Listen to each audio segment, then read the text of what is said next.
Bienvenidos a Historias de Asombro. Hoy hablaremos del legendario Álvaro Uribe. Colombia es un país que ha vivido décadas de intensos desafíos políticos, sociales y de seguridad, atravesados en gran medida por la sombra persistente del narcotráfico y el conflicto armado. En este contexto, las figuras de Ernesto Samper y Álvaro Uribe han sido protagonistas esenciales cada uno, representando etapas y enfoques muy distintos de la historia reciente del país. Sus gobiernos estuvieron marcados por fuertes polémicas, escándalos y cuestionamientos relacionados con vínculos, reales o supuestos, con el narcotráfico y la violencia. Sin embargo, también es cierto que ambos líderes dejaron una profunda huella en la política colombiana, con consecuencias que aún hoy se sienten. Este trabajo busca analizar, con rigor y objetividad, los hechos documentados y las implicancias de sus trayectorias, evitando suposiciones o juicios infundados, para ofrecer una visión clara y equilibrada de su legado en el difícil camino hacia la consolidación democrática y la paz en Colombia. Orígenes de un hombre marcado por la guerra. En las verdes y peligrosas tierras de Antioquia, allá por 1952, nació Álvaro Uribe Vélez, en el seno de una familia ganadera acomodada. Desde muy joven, su vida estuvo ligada a los vaivenes del poder y la violencia. Creció en una región donde la política, el narcotráfico y las guerrillas comenzaban a entrelazarse como raíces venenosas bajo la tierra. Su padre, Alberto Uribe Sierra, fue asesinado en 1983 durante un intento de secuestro atribuido a la guerrilla de las FARC. Ese hecho no solo conmocionó a su familia, sino que dejó una huella imborrable en la visión del joven Uribe, quien desde entonces se convirtió en un férreo opositor de los grupos armados ilegales. Algunos dicen que ese día no solo perdió a su padre, sino que nació el político implacable. Uribe estudió Derecho en la Universidad de Antioquia y luego cursó estudios en Harvard y Oxford. Su ascenso en la política fue rápido. Fue alcalde de Medellín por un breve periodo en 1982 y poco después ocupó un escaño como senador durante varios años, donde destacó por su disciplina, su oratoria y su capacidad para establecer redes de poder. Pero fue en 1995, como gobernador de Antioquia, cuando comenzó a definir el perfil que lo llevaría a la presidencia. Implementó las llamadas Convivir, cooperativas de seguridad privada que, si bien fueron creadas legalmente, luego fueron señaladas por organismos de derechos humanos por haber servido de fachada para el accionar de grupos paramilitares. Uribe siempre defendió su intención de empoderar a las comunidades frente a las guerrillas, pero el debate sobre los verdaderos alcances de esas estructuras continúa hasta hoy. En un país fatigado por la violencia, la corrupción y la impunidad, su imagen de líder firme caló hondo. Y así, en 2002, Álvaro Uribe se convirtió en presidente de Colombia, el primero en décadas que alcanzaba el cargo sin el respaldo de los partidos tradicionales. La aeronáutica y las sombras en el cielo. A comienzos de la década de 1980, Colombia vivía una transformación silenciosa pero brutal. El país se llenaba de pistas clandestinas, hangares ocultos entre montañas y avionetas que cruzaban los cielos cargados de una mercancía letal: cocaína. Era la era dorada del narcotráfico. Y también la era en la que un joven Álvaro Uribe Vélez asumía un cargo clave: la dirección de la Aeronáutica Civil. Tenía apenas 28 años cuando fue nombrado por el presidente Julio César Turbay. La Aerocivil no era una institución menor. Su rol consistía en otorgar licencias de aviación, autorizar vuelos, pistas y controlar el tráfico aéreo en un país donde el cielo se había convertido en el nuevo campo de batalla del narcotráfico. Durante su gestión, que se extendió entre 1980 y 1982, se aprobaron cientos de licencias para aeronaves y pistas privadas. Muchas de ellas, años más tarde, serían señaladas por autoridades e investigaciones como rutas utilizadas por carteles, como el de Medellín. No faltaron quienes sugirieran que esas aprobaciones pudieron haber sido un punto de apoyo para la expansión del narcotráfico por vía aérea. Sin embargo, también es cierto que no se presentó evidencia concreta de que Uribe hubiese actuado con conocimiento o intención de favorecer esas actividades. Pero el episodio más polémico no vendría desde Colombia, sino desde Estados Unidos. En 1991, se filtró un documento desclasificado de la Agencia de Inteligencia de Defensa, DIA, que incluía a Uribe en una lista de más de 100 personas con supuestos vínculos con el cartel de Medellín. El informe lo describía como un político dedicado a colaborar con el cartel y lo señalaba como amigo personal de Pablo Escobar. La noticia cayó como una bomba. Uribe, para entonces senador, negó categóricamente cualquier vínculo con Escobar o con el narcotráfico. Desde el gobierno colombiano también se desestimó el informe, argumentando que carecía de sustento y pruebas sólidas. Nunca se le abrió un proceso judicial en relación con ese documento. A día de hoy, ni la justicia colombiana ni la estadounidense han emitido una condena contra él por estos hechos. Lo cierto es que el informe nunca fue más que eso, un documento de inteligencia sin respaldo judicial. Pero el daño ya estaba hecho.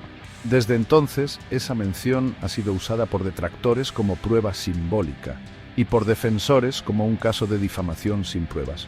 Una nube densa que, aunque nunca descargó su tormenta en los tribunales, quedó flotando sobre su historia. De las cenizas del escándalo, una figura en ascenso, la década de los 90 fue una época turbulenta para Colombia. La guerra contra el narcotráfico se recrudecía. Los carteles comenzaban a fragmentarse y el país entero vivía bajo el fuego cruzado de la corrupción, la violencia y la desesperanza.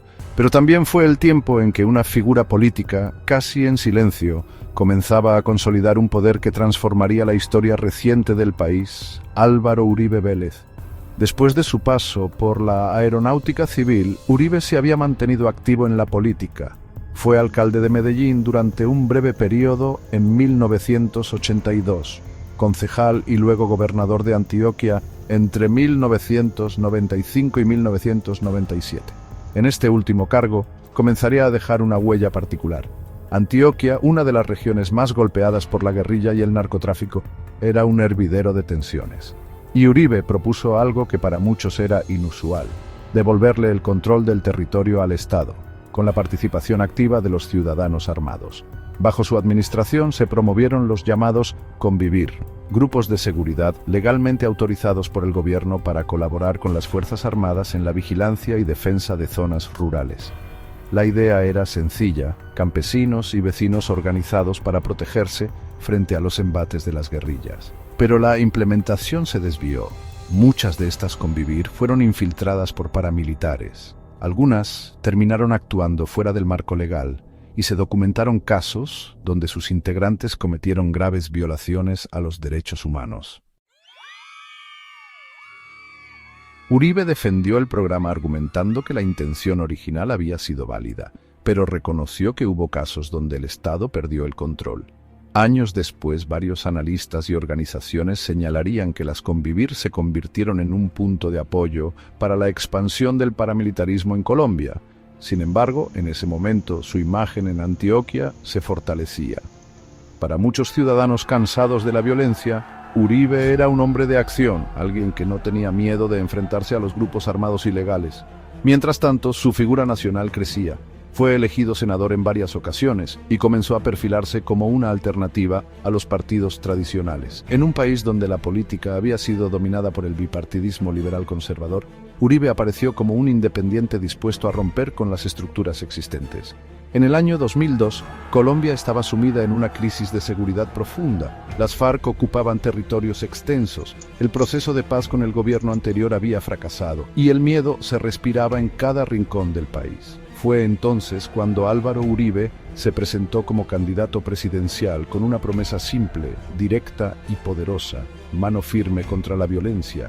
Ganó en primera vuelta. Un fenómeno sin precedentes para un candidato sin el respaldo de las grandes maquinarias políticas tradicionales. Había comenzado una nueva etapa, un liderazgo que dividiría opiniones, levantaría pasiones y cuyo impacto seguiría sintiéndose por décadas. Pero también una nueva etapa de preguntas, de controversias y de secretos que aún esperan ser revelados.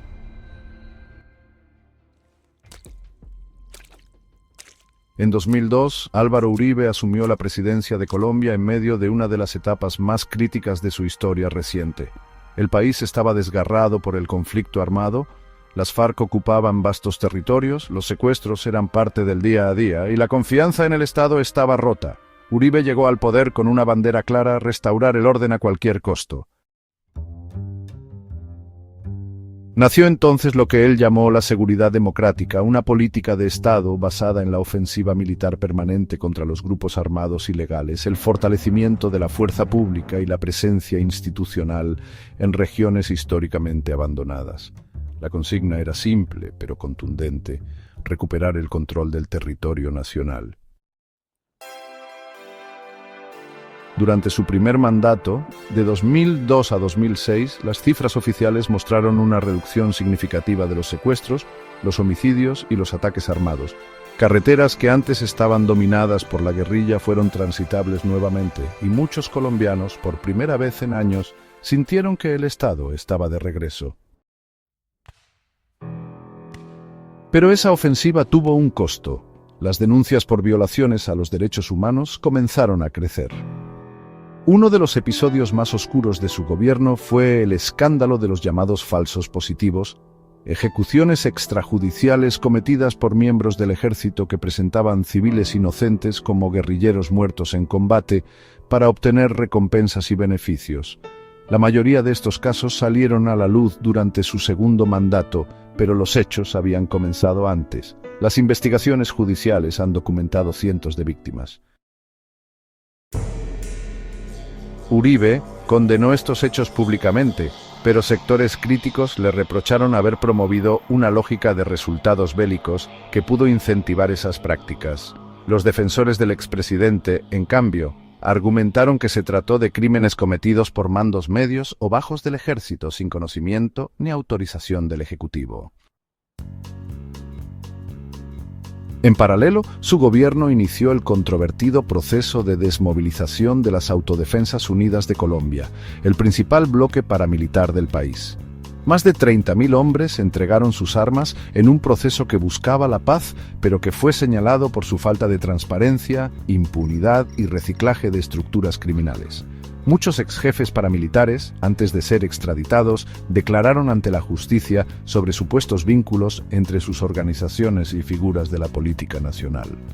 Varios congresistas de la coalición uribista terminaron involucrados en el escándalo que se conocería como la parapolítica. Uribe, por su parte, nunca fue judicializado ni vinculado directamente en esos procesos. Siempre negó cualquier conexión con el paramilitarismo y afirmó que sus enemigos políticos intentaban manchar su legado. A pesar de las controversias, su popularidad se mantuvo altísima. Fue reelegido en 2006 luego de una reforma constitucional que habilitó la reelección inmediata. Para muchos, su estilo directo, enérgico y confrontacional representaba la esperanza de un país que ya no quería vivir con miedo. Uribe se convirtió en el político más influyente de Colombia en décadas, pero también en una figura profundamente polarizante, amado por unos, odiado por otros. La línea entre la firmeza y el autoritarismo comenzó a difuminarse, y lo que para muchos era una cruzada por la libertad, para otros empezaba a parecerse a una concentración peligrosa de poder. La presidencia de Uribe fue sin duda un punto de quiebre, y sus consecuencias, para bien o para mal, siguen resonando en cada rincón del país. Cuando Álvaro Uribe terminó su segundo mandato en 2010, dejó el poder con altos índices de aprobación y un país visiblemente transformado en materia de seguridad. Pero su salida no fue un retiro, fue más bien una reconfiguración de su influencia. A partir de entonces comenzaría una nueva etapa en la que, sin ostentar cargos ejecutivos, seguiría moviendo los hilos del poder político colombiano.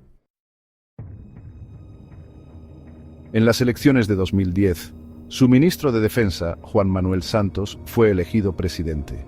Uribe lo apoyó públicamente, lo impulsó como su heredero político, y muchos esperaban continuidad absoluta.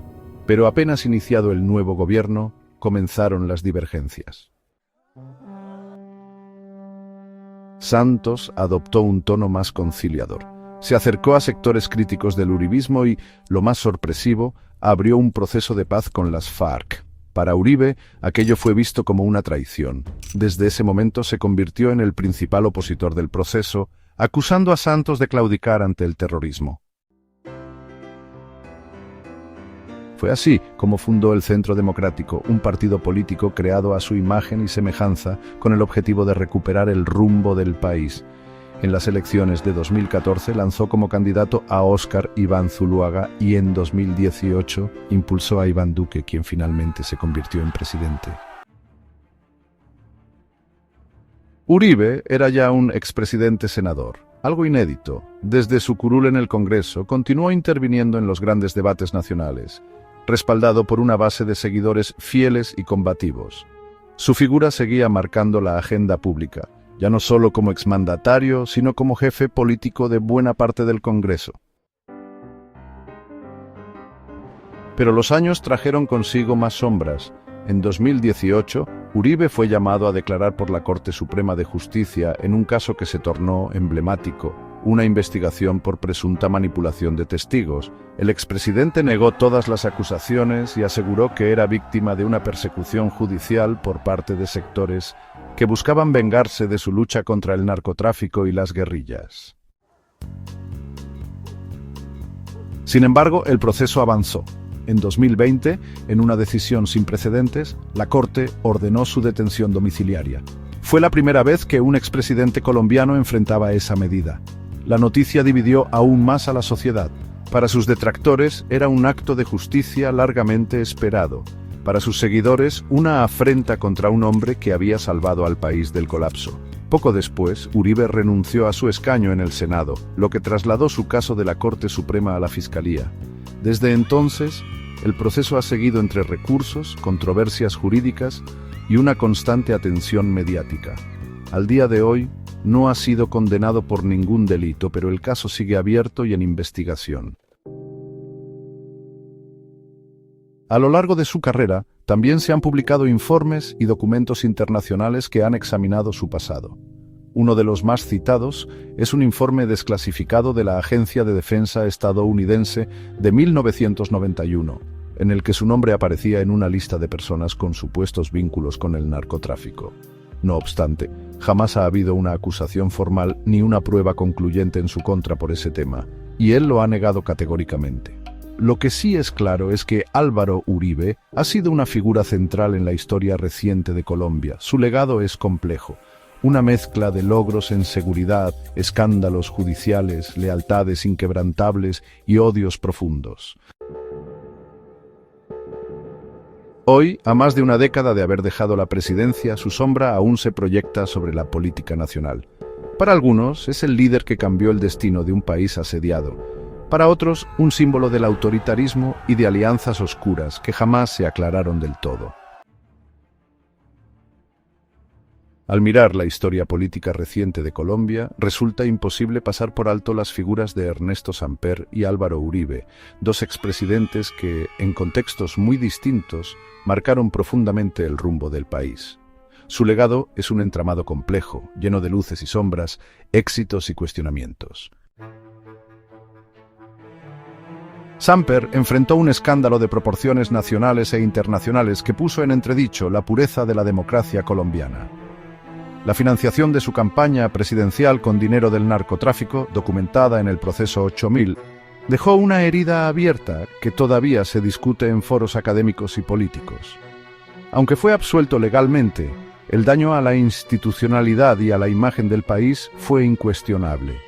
Samper simboliza, para muchos, los desafíos que Colombia ha tenido para separar política y crimen organizado, una batalla que todavía está lejos de resolverse.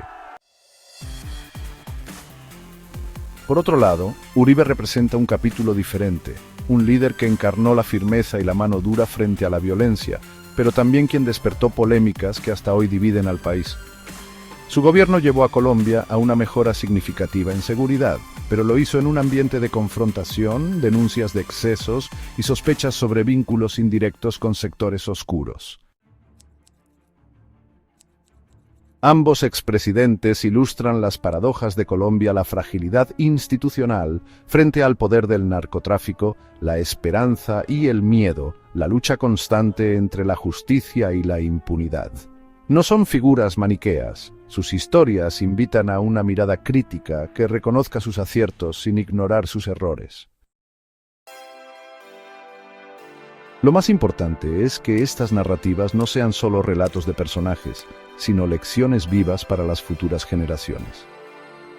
Colombia sigue enfrentando retos profundos en su camino hacia la paz y la consolidación democrática. Recordar estos episodios con rigor y sin caer en la polarización puede ser un paso esencial para construir un país más justo y transparente. En definitiva, la historia de Samper y Uribe es la historia de un país que busca reconciliar su pasado, entender sus contradicciones y abrirse a un futuro diferente. Esa es la gran tarea que aún queda pendiente. El análisis de los casos de Ernesto Samper y Álvaro Uribe nos muestra que la relación entre política y narcotráfico en Colombia es un tema complejo y multifacético, que no puede reducirse a acusaciones simplistas o teorías conspirativas. Samper enfrentó la mancha del proceso 8000, que evidenció la vulnerabilidad de las instituciones frente a la influencia del narcotráfico en la política, mientras que Uribe, aunque no vinculado directamente a escándalos de financiamiento ilícito, enfrentó otras polémicas vinculadas a la lucha armada y a la justicia que marcaron su presidencia y posterior carrera política. Ambos reflejan las contradicciones de un país en transición, que busca reconciliar seguridad, justicia y democracia en un escenario donde las fronteras entre estos conceptos a veces se desdibujan.